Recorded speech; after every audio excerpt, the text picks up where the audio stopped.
Hello everyone, welcome back to Ajith movie motives YouTube channel. నేను ఈ వీడియోలో లేటెస్ట్గా మలయాళంలో రిలీజ్ అయిన నునకుహి అనే మూవీని ఎక్స్ప్లెయిన్ చేయబోతున్నాను. మూవీ మాత్రం చాలా అంటే చాలా బాగుంది. After long time Malayalam film industry నుంచి ఒక మంచి ఫన్ థ్రిల్లర్ మూవీని చూసిన ఫీలింగ్ వచ్చింది. ఇంకా ఏం మాత్రం లేట్ చేయకుండా నేనైతే మూవీలోకి వెళ్ళిపోతాను. చాలా మంది మన వీడియోస్ చూస్తున్నారు కానీ సబ్స్క్రైబ్ చేసుకోవట్లా. Please try to subscribe. రోజు ఏదో ఒక మూవీతో మిమ్మల్ని ఎంటర్టైన్ చేయడానికి ట్రై చేస్తాను. మూవీ ఓపెన్ అవగానే ఇదిగో మీ స్క్రీన్ మీద చూస్తున్నారు కదా, ఇతనే మన మూవీలో హీరో. ఇతని పేరు ఇబి. ఇతన్ని అందరూ బాబీ అని పిలుస్తుంటారు ముద్దుగా. సో మనం కూడా బాబీ అని ప్రొసీడ్ అయిపోతాం. బాబీనే వీళ్ళ కంపెనీ మేనేజర్ అనమాట, మేనేజింగ్ డైరెక్టర్ అతను.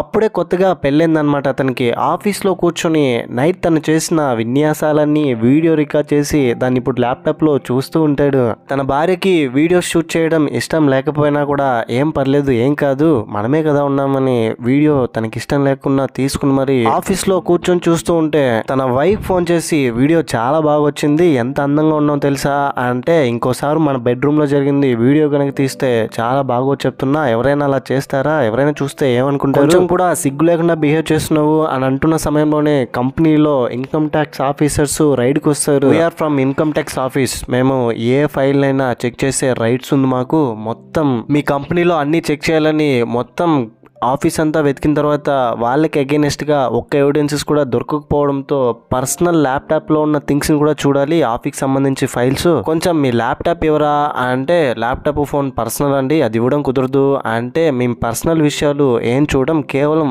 ఆఫీస్ సంబంధించిన ఫైల్స్ మాత్రమే చూస్తామని బాబీ వద్దంటున్నా కూడా తన ల్యాప్టాప్ తీసుకెళ్లిపోతారు. మనోడికి ఇంకా చాలా భయం వేస్తుంది. అందులో ఉన్న వీడియోలు అలాంటివి, అదేంటంటే అందులో నా పర్సనల్ విషయాలన్నీ ఉన్నాయి, నేను నా భార్య కలిసి దిగిన ఫోటోలు వీడియోలు అన్నీ ఉన్నాయి, అదంతా మీరు చూడడం నాకు ఇష్టం లేదు సార్, ల్యాప్టాప్ ఇచ్చేయండి అని అంటున్నా కూడా, మేము కూడా ఆఫీసర్స్ అయినయ్యా, పర్సనల్ డీటెయిల్స్ మేము ఎప్పుడు చూడం, మాకు కూడా ఎథిక్స్ అండ్ వాల్యూస్ ఉంటాయి, కేవలం ఆఫీస్ కి సంబంధించిన ఫైల్స్ మాత్రమే చూస్తామని అక్కడ నుంచి వెళ్తారు. ఇన్కమ్ ట్యాక్స్ ఆఫీసర్ పేరు జయదేవన్. తను ఆ ల్యాప్టాప్ తీసుకుని వెళ్తూ ఉంటే తనకి అప్కమింగ్ ఫిలిం డైరెక్టర్ అయినటువంటి నవీన్ ఫోన్ చేస్తాడు. ఇతను పెద్ద డైరెక్టర్ అయిపోవాలని కలలు కంటూ స్క్రిప్ట్ రాస్తూ ఉంటాడు. వన్ వర్డ్ లో చెప్పాలంటే కొంచెం తెంగరోడ్ అండి. తను జయదేవన్ ఫోన్ చేసి, మావయ్య నేను ఒక కథ మీతో డిస్కషన్ చేయాలి, అర్జెంట్ గా నేను ఈ ఫ్లాట్ కి వచ్చేస్తానని మందు సిట్టింగ్ ఏర్పాటు చేయాలనుకుంటారు. సాయంత్రం ఇంటికి వెళ్ళగానే బాబీ వాళ్ళమ్మ బాబీని చూసి, ఏంటి బాబు ఫేస్ ఎలా పెట్టావు, ఓ ఆఫీస్ లో రైడ్ జరిగిందని కదా అలా ఉన్నావు, ఇదంతా కామనే, మనకు సంబంధించి ఎలాంటి అగైనెస్ట్ గా ఎవిడెన్సెస్ దొరకవు, నువ్వు కంగారు పడొద్దు, ధైర్యంగా ఉండు అని చెప్తుంది. పాపం మనోడికి ల్యాప్టాప్ తీసుకెళ్లారా, ఓ అయితే వాళ్ళు పర్సనల్ థింగ్స్ ఏం చూడరులే, కేవలం ఆఫీస్ సంబంధించి ఫైల్ చూస్తారు అంటే, పాపం మనోడు ఆ ల్యాప్టాప్ లో ఉన్న వీడియోస్ గురించి తన అమ్మకి ఎలా ఎక్స్ప్లెయిన్ చేయాలో తెలియక కంగారు పడుతూ లోపల భార్య దగ్గరికి వెళ్తే, ఏంటి మొహం అలా పెట్టావు, నాకేదో తేడా కొడుతుంది, ఏం జరిగిందో చెప్పవా అంటే, బాబీ మొత్తం ఎక్స్ప్లెయిన్ చేస్తాడు. ఈ విధంగా ఐటీ ఆఫీసర్స్ వచ్చారు, ల్యాప్టాప్ ని తీసుకెళ్లారు, నువ్వేం కంగారు పడుకు, మన వీడియోస్ ఏం చూడరులేని. ఓ నువ్వు చూడరు అనుకుంటున్నావా, మగాళ్ళ గురించి నాకు మొత్తం తెలుసు, ఎవడో ఒకడు నా ఫోటో కాలేజ్ డేస్ లో మాఫింగ్ చేశారని మా నాన్న నాకు నిన్నిచ్చి పెళ్లి చేశారు, ఇది గనక మా ఇంట్లో వాళ్ళకి తెలిస్తే ఇంకంతే, అయినా దాన్ని ఎలా వీడియో రికార్డ్ చేసుకుంటావు, నేను చెప్తూనే ఉన్నానుగా వద్దు వద్దు అని, నువ్వేం చేస్తావో తెలీదు, ఇంకొద్ది గంటల్లో నాకు ఆ ల్యాప్టాప్ కావాలి, లేదంటే ఇంట్లోకి నీకు ఎంట్రీ లేదు అని చెప్పి తిట్టి కోపంతో బయటికి పంపించేస్తుంది. కట్ చేస్తే రంజిత్ అని అలాగే రష్మిక క్యూట్ కపుల్స్ అన్నమాట. పెళ్ళైన కొద్ది రోజులకి కొన్ని మిస్అండర్స్టాండింగ్స్ వలన వీళ్ళిద్దరూ విడాకులు తీసుకోవాలి అనుకుని కోర్టు వరకు వెళ్తే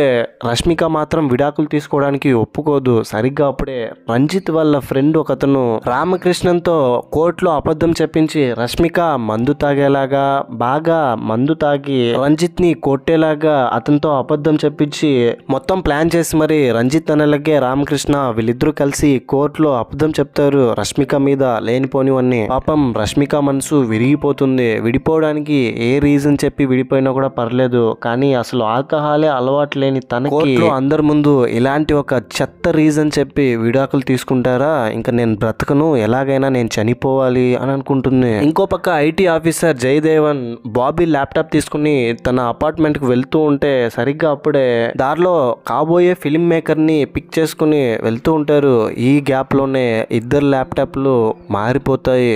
జయదేవన్ తీసుకొచ్చిన బాబీ ల్యాప్టాప్ ఫిలిం డైరెక్టర్ ఎత్తుకుంటాడు, తన ల్యాప్టాప్ కార్ లోనే ఉండిపోతుంది. ఆ తర్వాత జయదేవన్ అప్కమింగ్ కమింగ్ ఫిలిం డైరెక్టర్ వాళ్ళ ఫ్రెండ్స్ అందరూ కలిసి వాళ్ళు తీసే సినిమా గురించి, అందులో ఎలా యాక్టింగ్ చేయాలి, ఎలా స్క్రిప్ట్ ఉండాలి మొత్తం డిస్కషన్ చేస్తూ ఉంటారు. ఇంకో పక్క రంజిత్ ఫ్రెండ్ రామకృష్ణన్ ఒక డాక్టర్, తను తన హాస్పిటల్లోనే ఒకరితో అఫైర్ లో ఉంటాడు. తనతో కలిసి టైం స్పెండ్ చేస్తూ ఉంటే సరిగ్గా అప్పుడే రష్మిక రామకృష్ణ దగ్గరికి వచ్చి, ఏంట్రా అందరి ముందు నేను బాగా తాగి మా వారిని కొట్టానని చెప్పావు కదా, ఎప్పుడు చూసినా గొడవ పడతానని చెప్పావు కదా, అందరి ముందు తప్ప తాగి పడిపోయాయని చెప్పాను కదా, ఇప్పుడు నువ్వు తాగరా అని ఆల్కహాల్ ఉన్న బాటిల్ తీసుకొచ్చి తన నోట్లో పెడుతుంది. అందులో ఉన్న దాన్ని తాగడం వల్ల మత్తుగా ఉంటుంది తనకి. రష్మిక తిడుతున్నా కూడా అసలు ఏమీ అర్థం కావట్లేదు. అంతవరకు తనతో పాటు ఉన్న అమ్మాయి లోపల ఒక చిన్న రూమ్ లాగా ఉంటుంది, రూమ్ లోపలికి పంపించేసి ఉంటాడు. రష్మిక అక్కడికి రావడంతో తనకి తెలియకూడదని చెప్పి మత్తుగా లేచి నిలబడి మళ్ళీ కింద పడిపోవడంతో, ఏంట్రా యాక్టింగ్ చేస్తున్నావా, ఒకసారి పైకి లేవరా అని తన దగ్గరికి వెళ్ళి చూస్తే తను పైకి లేవట్లేదు. తర్వాత కొంతసేపటికి అబ్జర్వ్ చేస్తే తల కింద బ్లడ్ వస్తుంది. రామకృష్ణ చనిపోయి ఉంటాడు. పాపం ఇంకా రష్మిక ఏదో వార్నింగ్ ఇద్దామని ఇక్కడికి వస్తే, మనమేంటి ఇలా చేస్తాం, ఇలా జరిగిపోయిందంటే అని భయపడుతూ ఉంటుంది. అక్కడ కూర్చొని ఏం చేయాలో అర్థం కాక తన భర్తకి ఫోన్ చేసి రంజిత్ ని ఎలాగైనా చూడాలి, మాట్లాడాలనిపించి ఫోన్ చేస్తే రంజిత్ ఫోన్ తీయడు. దాంతో వాట్సాప్ లో, నీకు నా ఫోన్ తీసే ధైర్యం కూడా లేదని నాకు అర్థమైంది, నేను ఇప్పుడే చనిపోబోతున్నాను, కేవలం నీ ఒక్కడి వల్లే నా జీవితం ఇలా తయారైంది, నేను చనిపోవడానికి కూడా కారణం నువ్వే, నేను చనిపోతున్నాను, నేను చనిపోతే ఆ తర్వాత వచ్చే కాన్సిక్వెన్స్ కి నువ్వే కారణం అవుతావని పురుగుల మందు కలుపుకొని తాగడానికి ప్రయత్నిస్తూ ఉంటే, ఇంకో పక్క పెళ్ళాం దగ్గర తిట్లు తిని ఇంటి నుంచి బయటకు వచ్చేసిన బాబీ ఎలాగైనా తన ల్యాప్టాప్ ని, తన వీడియోస్ ని మళ్ళీ తన భార్య దగ్గరికి తీసుకొచ్చేయాలని చెప్పి అనే దృఢ సంకల్పంతో నేరుగా ఐటీ ఆఫీసర్ జయదేవన్ దగ్గరికి వెళ్ళాలనుకుంటాడు. అయితే తను అక్కడ లేకపోవడంతో తన ఫ్లాట్ లో ఉన్నాడని తెలుసుకొని, ఫిలిం డైరెక్టర్ తో ఫిలిం డిస్కషన్ చేస్తున్నాడని తెలుసుకొని నేరుగా అక్కడికి వెళ్ళి తన ల్యాప్టాప్ ని తను తిరిగి తెచ్చుకోవాలని అపార్ట్మెంట్ లోకి వెళ్తూ ఉంటాడు. ఆ అపార్ట్మెంట్ లోనే రష్మిక కూడా ఉంటుంది. అయితే జయదేవన్ అలాగే వాళ్ళ ఫ్రెండ్స్ ఇంకో ప్లేస్ కి వెళ్ళిపోయారని తెలుసుకొని దొంగలాగా వెళ్ళి ల్యాప్టాప్ ని తీసుకొద్దామని వెళ్తూ ఉంటే, ఆపోజిట్ లో ఉన్న ఇంట్లో ఒక ఆంటీ అతన్ని చూసి, ఏంటయ్యా ఇక్కడేం చేస్తున్నావు, ఎవరు నువ్వు, ఏం కావాలి నీకు అంటే, ఆంటీ అదేంటంటే నేను జయదేవ్ సార్ కి ఫ్రెండ్ ని ఫోన్ చేస్తే ఫోన్ తీయట్లేదు, అందుకనే కలవడానికి వచ్చాను అని చెప్తాడు. దీంతో ఆంటీ, ఓ అలాగా, నీ పేరేంటో చెప్పు బాబు, వచ్చిన తర్వాత నేను చెప్తాను అంటే, పేరు గీరేమి వద్దులే అంటే నేను వెళ్తానని అక్కడ నుంచి వెళ్తూ ఉంటే, తన బాడీ లాంగ్వేజ్ ఇదంతా గమనించిన తర్వాత తనకు అర్థమైంది ఏంటంటే, వచ్చింది జయదేవన్ ఫ్రెండ్ కాదు దొంగ అని అపార్ట్మెంట్ లో ఉన్న వాళ్ళందరికీ స్ప్రెడ్ చేస్తుంది, మన అపార్ట్మెంట్ లోకి దొంగ వచ్చాడు పట్టుకోండి అని. పురుగుల మందు కలుపుకున్న మందుని రష్మిక తాగుతుంటే బయట నుంచి ఎవరో డోర్ తడతారు. వెళ్ళి చూస్తే అపార్ట్మెంట్ లో ఉన్న కో ఫ్రెండ్స్ అయింటారు. రష్మిక, మన అపార్ట్మెంట్ లో దొంగ వచ్చాడంటే నేను చిన్నప్పటి నుంచి దొంగను చూడలేదు, పదా వెళ్ళి అతన్ని కనిపెడతాం అని అంటారు. పాపం మన రష్మిక శుభమాను సూసైడ్ చేసుకోబోతుంటే వీళ్ళొకరు తనని డిస్టర్బ్ చేసి బయటికి తీసుకొచ్చేస్తారు. అపార్ట్మెంట్ మొత్తం తిప్పిస్తారు తనని దొంగ కోసం వెతికేలా. మొత్తం బాబీనే వెతుకుతుంటే బాబీ అక్కడ నుంచి తప్పించుకొని తిరుగుతున్నాడు. రష్మిక వాళ్ళ ఇంటి లోపలికి ఎంటర్ అయ్యి, ఎక్స్క్యూజ్ మీ, లోపల ఎవరైనా ఉన్నారా, కొంచెం తాగడానికి వాటర్ ఇస్తారా అని లోపలికి వెళ్ళి డైనింగ్ హాల్లో ఉన్న రష్మిక పురుగుల మందు కలిపి పెట్టింది కదా ఆల్కహాల్లో, దాన్ని తీసుకుని తాగేస్తాడు. తర్వాత ఇదేదో బాగుందే టేస్టీ గాని పక్కనున్న బాటిల్ కూడా తీసి తాగేస్తాడన్నమాట. తాగిన కొద్ది సెకండ్స్కే కడుపు లోపల అలా అనిపించడంతో ఇదేదో తేడాగా ఉందేంటి అని అంటూ ఉంటే బయట నుంచి రష్మిక లోపల ఎంటర్ అవుతుంది. రష్మిక లోపలికి రాగానే వాట్సాప్ లో తను పెట్టిన వాయిస్ మెసేజ్ చూసిన తన భర్త రంజిత్ తనకు ఫోన్ చేసి, నువ్వు చనిపోకు, నేను నీ కోసం ఉంటాను, నేను విడిపోవాలని చెప్పాను కదా, అంతే, అంతకుమించి ఏం లేదు, అయినా సూసైడ్ చేసుకుని ఏం సాధిస్తావు అంటే, ఆ డాక్టర్ రామకృష్ణ యాదవ నన్ను అందరి ముందు తాగుబోతని చెప్తాడా, నేను అతని దగ్గరికి వెళ్ళినప్పుడు అతనికి మందు తాగించాను, తను చనిపోయాడు అని జరిగిన దాని గురించి చెప్తుంది. ఏంటే ఏం చేశావు నువ్వు, డాక్టర్ రామకృష్ణ చనిపోయాడా, అయ్యో రష్మిక ఐఎమ్ రియలీ సారీ, ఇదంతా లాయర్ చెప్పినందుకే ఆ రామకృష్ణ నోట్లో ఇలా చెప్పించాము, నేను వెళ్ళి మార్నింగ్ క్లినిక్ లో చూస్తాను, నువ్వు అక్కడికి వెళ్ళినట్టు ఎలాంటి ఎవిడెన్సెస్ లేదు కదా, నువ్వు జాగ్రత్తగా ఉండు అని అంటాడు.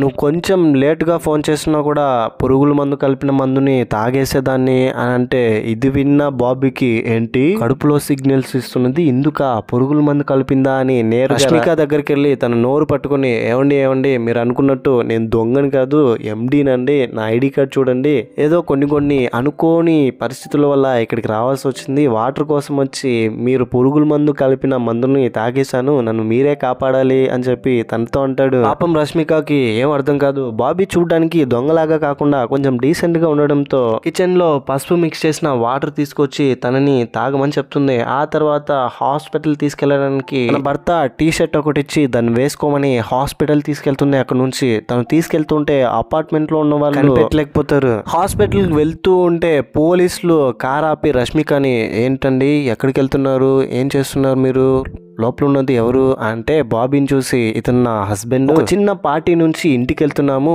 అని చెప్పి పోలీసుల దగ్గర నుంచి తప్పించుకొని హాస్పిటల్ దగ్గరికి వెళ్తుంది. హాస్పిటల్లో బాబీకి ట్రీట్మెంట్ చేసిన తర్వాత డాక్టర్స్ తో నేను వెళ్తాను అని రష్మిక అంటే మీరు వెళ్ళడం కుదరదు, మీరు తన వైఫే కదా అని అంటాడు. దాంతో అయ్యో డాక్టర్ మీరు కన్ఫ్యూజ్ అవుతున్నారు, అతను నా హస్బెండ్ కాదు, కేవలం నా ఫ్రెండ్ మాత్రమే, తను అనుకోకుండా తెలియకుండా పురుగుల మందు తాగేయడంతో నేను తనని హాస్పిటల్ తీసుకొచ్చాను అని చెప్తుంది. మీరు ఇక్కడ నుంచి వెళ్ళిపోతే పేషెంట్కి ఏదైనా అయితే ఎవరిది రెస్పాన్సిబిలిటీ, నాకేదో అనుమానంగా ఉంది, పోలీసులు ఇక్కడికి వచ్చేంత వరకు మీరు ఇక్కడే ఉండండి, ఇక్కడ నుంచి ఎక్కడా వెళ్ళడానికి వీల్లేదు అని అంటాడు డాక్టర్. దాంతో రష్మిక ఏం చేయాలో తెలియక తన భర్త రంజిత్ ఫోన్ చేసి మీరు అర్జెంట్ గా హాస్పిటల్కి రండి అని చెప్తుంది. హాస్పిటల్ అడ్రస్ చెప్పి ఇంకో పక్క పోలీసులు కూడా చూడడానికి వస్తుంటారు. ఇంతటితో ఇంటర్వెల్. సెకండ్ హాఫ్ లోకి వెళ్ళబోయే ముందు మీకు గనక నా ఎక్స్ప్లెనేషన్ నచ్చితే మరిన్ని ఇలాంటి కైండ్ ఆఫ్ ఎక్స్ప్లెనేషన్ వీడియోస్ కోసం మన ఛానల్ ని సబ్స్క్రైబ్ చేసి బెల్ ఐకాన్ క్లిక్ చేసేయండి. సెకండ్ హాఫ్ ఓపెన్ అవగానే పోలీసులు వచ్చి హాస్పిటల్లో రష్మికను చూసిన తర్వాత ఏంటండి మీరు ఇక్కడ ఉన్నారు, నాకు అప్పుడే డౌట్ వచ్చింది, మీ ఇద్దరిని చూస్తే కొంచెం కూడా భార్య భర్తల్లాగా కనిపించట్లేదు, ఏం చేయాలనుకున్నారు అతన్ని, ఎందుకు పురుగుల మందు తాగాడు అతను, మీకిద్దరికి సంబంధం ఏంటి, పోలీసులైన మాకు హస్బెండ్ అని చెప్పారు, ఇక్కడేమో ఫ్రెండ్ అని చెప్తున్నారు, మీరు కొంచెం క్లియర్ కట్ గా మాకు ఎక్స్ప్లెయిన్ చేస్తారా అంటే సార్ నేను నిన్న రాత్రి కంగారులో హస్బెండ్ ఫ్రెండ్ అని చెప్పబోయి హస్బెండ్ అని చెప్పేశాను, మీరు తప్పుగా అర్థం చేసుకున్నట్టున్నారు, అతను నా ఫ్రెండే అని చెప్తుంది. కొంతసేపు తన మాట్లాడిన విన్న తర్వాత నువ్వు చెప్పేది అస్సలు నమ్మశక్యంగా లేదు, మీ అపార్ట్మెంట్ లో తీసిన సీసీ ఫుటేజ్ ఒకసారి చూస్తావా, నిజం చెప్పవా అని అంటే సార్ అసలు ఏం జరిగిందో నేను నిజం చెప్పేస్తాను, అందరూ దొంగ అని తరుముతుంటే అతను మా ఇంట్లో దూరేశాడు, ఇంట్లో దూరి విషం తాగేసి పోలీసులు చెప్తే అక్కడే చంపేస్తానని బెదిరించాడు,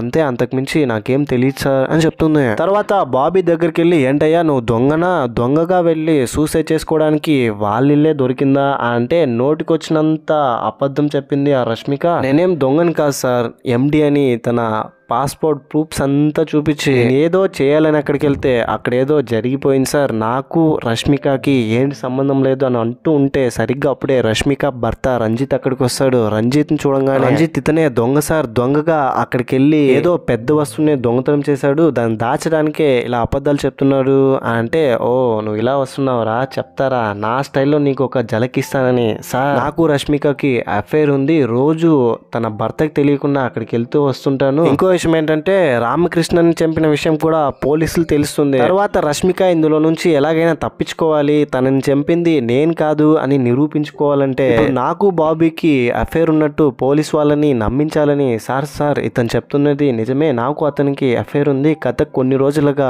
మేమిద్దరం ప్రేమించుకుంటున్నాం, తన చేతులతోనే రామకృష్ణన్ చంపాడు అని చెప్తుంది. దీంతో సార్ ఇదేంటి సార్, నేనేదో చేయాలనుకుంటే ఏదేదో జరుగుతుంది, నేను రామకృష్ణన్ చెప్పడం ఏంటి సార్, నాకు ఆమెకి ఎలాంటి సంబంధం లేదు, అక్కడికి వెళ్ళిన తర్వాత నేను ఆమెని ఫస్ట్ టైం చూసాను సార్, ఇంతకు ముందు మాకు అసలు పరిచయమే లేదు అని చెప్తాడు. వీళ్ళిద్దరూ ఒక్కొక్క టైంలో ఒక్కోలాగా ఒక్కో కథ చెప్తుంటే పాపం పోలీస్కి ఏం అర్థం కాకుండా ఏంటయ్యా ఏంటిది, ఏం జరిగిందో కొంచెం క్లారిటీగా చెప్పవా అని అంటే అదా ఇంతమందిలో నేను చెప్పలేను సార్, కొంచెం పర్సనల్ విషయాలు, అది వీళ్ళందరినీ బయటకు పంపించేయండి, నేను క్లియర్ కట్గా మీకు ఎక్స్ప్లెయిన్ చేస్తానని పోలీస్ ఆఫీసర్ని ఒంటరిగా కూర్చోబెట్టుకుని జరిగిందంతా బాబీ ఎక్స్ప్లెయిన్ చేస్తాడు. ఈ విధంగా తన ల్యాప్టాప్ కోసమే అక్కడికి వెళ్ళానని. ఏంటయ్యా ఎవరైనా పెళ్ళాంతో చేసినవన్నీ వీడియోలు తీసుకుంటారా, నువ్వేంటయ్యా ఇలా సాడిస్ట్గా ఉన్నావు, సరే ఓకే నీ ల్యాప్టాప్ని ఎలాగైనా నీకు వచ్చేలాగా చేస్తాను, మరి నాకేమి అంటే కావాలన్నా ఇస్తాను సార్, నాకు ల్యాప్టాప్ కావాలి అని అంటాడు. సరే నాకు ఒక 10 లక్షలు ఇచ్చే అని చెప్తాడు. దీనికి కూడా బాబీ ఓకే అంటాడు. ఆ తర్వాత రష్మిక దగ్గరికి వెళ్ళి రామ్మ మొత్తం మొత్తం బాబీ నాకు ఎక్స్ప్లెయిన్ చేశాడు. మా పోలీసులకి ఒక సామెత ఉంది, దొరికితే దొంగ లేదంటే దొర. మామూలు లేడీ కాదమ్మా, సిచ్యువేషన్ తగ్గట్టు భలే కథలు చెప్తున్నావు అని అంటాడు. ఇంకో పక్క ఇన్కమ్ ట్యాక్స్ ఆఫీసర్ అయినటువంటి జయదేవ్ అని అలాగే వాళ్ళ ఫ్రెండ్స్ అందరూ కథ డిస్కస్ చేస్తూ ఉంటారు కదా, మందు సిట్టింగ్ వేసి. వాళ్ళలో ఒక ఫ్రెండ్ పొద్దున్నే నా పెళ్ళం ఒక డెంటిస్ట్ డాక్టర్ దగ్గరికి అపాయింట్మెంట్ తీసుకెళ్ళి వెళ్ళింది. మార్నింగ్ వెళ్ళిన తను ఇంకా తిరిగి రాలేదు అని బాధపడుతూ ఉంటే, ఎక్కడది మనమందరం కలిసి వెళ్ళి రెడ్ హ్యాండెడ్ గా పట్టుకుందాం, అసలు ఏం జరిగిందో అక్కడ తెలుసుకుందామని మొత్తం అందరూ కలిసి రామకృష్ణ హాస్పిటల్ దగ్గరికి వెళ్తారు. అక్కడికి వెళ్ళి చూస్తే రామకృష్ణ కింద పడిపోయి ఉండడంతో, కింద పడిపోయిన రామకృష్ణను చూసి అతన్ని కారులో తీసుకెళ్లి డిక్కీలో పడేస్తారు. ఎవరైనా ఇక్కడ వీడిని చూస్తే నా ఇమేజే పోతుంది అని జయదేవన్ ఫ్రెండ్ చెప్పడంతో తనని అక్కడి నుంచి తీసుకెళ్తారనమాట. అతని భార్య రామకృష్ణన్తో అఫైర్ పెట్టుకున్న భార్య లోపల రూమ్ లో ఇదంతా చూస్తూ ఉంటుంది కిటికీలో. అండ్ ఇంకో పక్క రష్మిక భర్త రంజిత్ క్లినిక్ వెళ్ళి చూస్తే అక్కడ రామకృష్ణ బాడీ కనిపించదు, కేవలం రక్తపు మరకలే ఉంటుంది. ఆ రక్తపు మరకలన్నీ క్లీన్ చేసి వెళ్తూ ఉంటే లోపల ఉన్న అమ్మాయి, సార్ ఈ డోర్ కొంచెం ఓపెన్ చేస్తారా అని తనని పరిచయం చేసుకుని, ఈ విధంగా నేను రామకృష్ణ చూడడానికి వచ్చాను సార్, అక్కడ నుంచి వెళ్ళమంటాడు. ఆ తర్వాత అక్కడికి పోలీసులు, బాబీ, రష్మిక వీళ్ళందరూ రామకృష్ణ బాడీని చూడడానికి వస్తారు. అక్కడికి రాగానే బాడీ కనిపించకపోవడంతో, సార్ ఇక్కడే సార్ కింద పడిపోయినాడు, చనిపోయినాడు సార్, మీరు అనుకున్నట్టు ఇతనికి మా భార్యకి ఏం సంబంధం లేదు సార్, అది ఒక తింగర్ది, నోటికి ఏది పడితే అది వచ్చిందంతా మాట్లాడేస్తుంది సార్, ఇక్కడ ఎవరూ లేదు, ఎలాంటి హత్య జరగలేదు అని చెప్తాడు. కట్ చేస్తే రామకృష్ణ బాడీని తీసుకెళ్లిన జయదేవన్ అని అలాగే వాళ్ళ ఫ్రెండ్స్ అందరూ ఒక బ్రిడ్జ్ దగ్గర నిలబడి డిక్కీలో ఉన్న బాడీని చూస్తే పెద్ద షాక్. ఏంటంటే లోపల ఉన్న అతను చనిపోయినాడని వాళ్ళకి తెలుస్తుంది. వస్తూ ఉన్న దారిలోనే బాబీ అని అలాగే రష్మిక, పోలీస్ వీళ్ళందరూ జయదేవన్ వాళ్ళ ఫ్రెండ్స్ ని చూసి, ఏంట్రా ఈ టైంలో మీరు ఇక్కడ ఏం చేస్తున్నారు అని ఆ పోలీస్ ఆఫీసర్ జయదేవన్ ని క్వశ్చన్ చేస్తే, మేమెవరో మీకు తెలుసా, మేము ఇన్కమ్ ట్యాక్స్ ఆఫీసర్స్, మాతో ఇలా బిహేవ్ చేయకూడదు అని చెప్పి అక్కడ నుంచి తప్పించుకోవడానికి ప్రయత్నిస్తారు. బాబీ అక్కడ జయదేవన్ చూసిన తర్వాత, సార్ ఇతనే నేను మీకు చెప్పిన వ్యక్తి, ఇతని దగ్గరే నా ల్యాప్టాప్ ఉంది సార్ అని అంటాడు. తర్వాత పోలీస్ వాళ్ళకి తెలియకుండా జయదేవన్ పారిపోతూ ఉంటే బాబీ తనని ఫాలో చేసి జయదేవ్ దగ్గరికి వెళ్ళి, సార్ ఆ ల్యాప్టాప్ నాకు తిరిగి ఇచ్చేయండి, అందులో నా పర్సనల్ వీడియోస్ కూడా ఉన్నాయి సార్ అని చెప్తాడు. ఆ తర్వాత నేను కూడా నీకు విషయం చెప్పాలి, కార్ లోపల డిక్కీలో ఒక శవం ఉంది అని చెప్తాడు. జయదేవన్ కార్ లోపల రామకృష్ణ బాడీ ఉంటుంది. దాన్ని చూడంగానే బాబీకి ఏం అర్థం కాదు, ఈ బాడీ ఏంటి ఇక్కడ ఉంది, ఇదేనా వాళ్ళంతా మాట్లాడుకున్న బాడీ అని అనుకుంటారు. అండ్ ఇంకో పక్క ఫ్యూచర్ ఫిలిం డైరెక్టర్ అనేటువంటి అతను తన రూమ్ రెంట్ కట్టలేదని చెప్పి ఇంటి ఓనర్ తన ల్యాప్టాప్ ని లాక్కుని తీసుకెళ్లిపోతాడు. ఎప్పుడైతే నువ్వు రెంట్ పే చేస్తావో అప్పుడు వచ్చి ల్యాప్టాప్ ని తీసుకెళ్ళమని. బాబీ అలాగే జయదేవన్ వీళ్ళిద్దరూ కారులో వెళ్తూ ఉంటే కొంతమంది అక్కడ ఏరియా దొంగలు వీళ్ళ మీద అటాక్ చేసి లోపలున్న ల్యాప్టాప్ ని పట్టుకెళ్ళిపోతారు. తను వద్దురా, ల్యాప్టాప్లో చాలా విషయాలు ఉన్నాయి, ల్యాప్టాప్ ని తిరిగి చేయాలి అని అంటుంటే కూడా వాళ్ళు వెళ్తుంటే వీళ్ళు వెనకాల మళ్ళీ ఫాలో అవుతారు. ఈ గ్యాప్ లో డిక్కీలో ఉన్న బాడీ కింద పడిపోతుంది. ఇక్కడ యాక్చువల్ గా ట్విస్ట్ ఏంటంటే తను చనిపోయినాడు, రామకృష్ణ బ్రతికే ఉంటాడు. తను లేచి నేరుగా వెళ్ళి టీ కొట్లో వెళ్ళి వాటర్ తీసుకుని మొహం కడుక్కుంటాడు. తను ఆల్కహాల్ తాగింటాడు కదా, రష్మిక తాగిచ్చింటుంది, అందుకే ఇలా పడిపోయి ఉంటాడు. అందరూ తను చనిపోయాడేమో అని అనుకుంటారు. ఆ తర్వాత దొంగల్ని జయదేవన్ అన్నలాగే బాబీ ఫాలో అవడం, వీళ్ళని పోలీసులు ఫాలో అవడం చేస్తుంటారు. ఆ దొంగలు ఒక ప్లేస్ లో ఆ ల్యాప్టాప్ ని కింద పడేయడం వీళ్ళు చూసి బ్రిడ్జ్ పైన నుంచి కింద దూకేస్తారు నీటి లోపల, ల్యాప్టాప్ కి ఏం కాకూడదని చెప్పి. ఆ తర్వాత ఆ దొంగలు పారిపోవడంతో ల్యాప్టాప్ ని తన చేతికి ఇస్తారు. పోలీసులు నీటిలో ఉన్న అతన్ని కాపాడతారు. ఏ ధైర్యంతో కిందకి దూకేసావరా, ఈత కూడా రాకుండా అంటే, ఉన్న ఒకే ఒక అవకాశం సార్, ఎలా ఈ ల్యాప్టాప్ ని వదులుకుంటాను, నా పెళ్ళం నన్ను ఇంట్లో కూడా రానియదు సార్ అని చెప్తాడు. ఆ తర్వాత ఇంకా ల్యాప్టాప్ తనకి దొరకడంతో నేరుగా ఇంటికి వెళ్ళి స్నానానికి నీళ్లు పెట్టవే, చేతికి కాఫీ ఇవ్వవే, టవల్ తీసుకురా స్నానం చేయాలి అర్జెంటుగా అని తన పిల్లంకి ఆర్డర్స్ వేసి, ఇదిగో నువ్వు కావాలన్న ల్యాప్టాప్, ఇందులో వీడియోస్ ఉన్నాయి, నువ్వు డిలీట్ చేసుకుంటే డిలీట్ చేసుకో లేదా ఏమైనా చేసుకో, ల్యాప్టాప్ నీ చేతిలో పెట్టేశాను, నా పని అయిపోయింది అని అంటాడు. ఇక్కడ ట్విస్ట్ ఏంటంటే ల్యాప్టాప్ మారిపోయి ఉంటుంది కదా, తన ల్యాప్టాప్ అప్కమింగ్ ఫిలిం డైరెక్టర్ చేతిలోకి వెళ్ళిపోయి ఉంటుంది. ఇప్పుడు ఉన్న ల్యాప్టాప్ అతనిది అయి ఉంటుంది. అతని ఫోటో చూడంగానే బాబీ భార్యకి చాలా కోపం వస్తుంది. ఎందుకంటే కాలేజ్ డేస్లో తన ఫోటోని మార్ఫింగ్ చేసి తప్పు అందరికీ షేర్ చేసింటాడు కదా, అతను వీడి వల్లే బాబీకి ఇచ్చి పెళ్లి చేసేసి ఉంటారు వాళ్ళ పేరెంట్స్. అతను చూసిన తర్వాత భయంకరమైన కోపం వస్తుంది వాల్ పేపర్లో ఫోటో కనిపించడంతో. అంటే అలా బిక్కిరించుకుంటూ చూస్తున్నావు ఏంటి, ఏం కనబడుతుంది నీకు అని ల్యాప్టాప్లో చూస్తే అప్పుడు అర్థమయ్యేది ఏంటంటే బాబీకి, అరే ల్యాప్టాప్ మారిపోయింది, ఇది నా ల్యాప్టాప్ కాదని. సర్లే ఏదో ఒకటి మేనేజ్ చేద్దామని వీడు నా బెస్ట్ ఫ్రెండ్ చిన్నప్పటి నుంచి నా చెడ్డీ దోస్త్ అని చెప్తూ ఉంటే తన భార్యకి ఇంకా కోపం వచ్చి తనని బాగా కొడుతుంది. పెళ్ళాం చేతిలో తన్నులు తింటాడండి. యాక్చువల్గా ల్యాప్టాప్ ఎక్కడికి వెళ్ళి ఉంటుందంటే పోలీస్ ఆఫీసర్ దగ్గరికి వెళ్ళి ఉంటుంది బాబీ ల్యాప్టాప్. ఈ ల్యాప్టాప్ నా దగ్గర నుంచి తీసుకోవడానికి చాలా తిప్పలు పడాలన్నా అని అనుకుంటాడు తను. ఎందుకంటే తన ల్యాప్టాప్ దొరికిందనుకొని, సార్ మీకు ఇవ్వాల్సిన డబ్బులు నేను ఇవ్వను, ఎవరు సార్ మీరు అని చెప్పేసి వచ్చేసింటాడు ఆనందంలో. ఇప్పుడు తన ల్యాప్టాప్ పోలీసుల దగ్గర ఉండడంతో, చూస్తారా ఇంకా నువ్వు ఏం చేస్తావో నేను చూస్తాను అని అనుకుంటాడు. తనలో తానే నవ్వుకుంటూ హ్యాపీగా ఫీల్ అవుతాడు.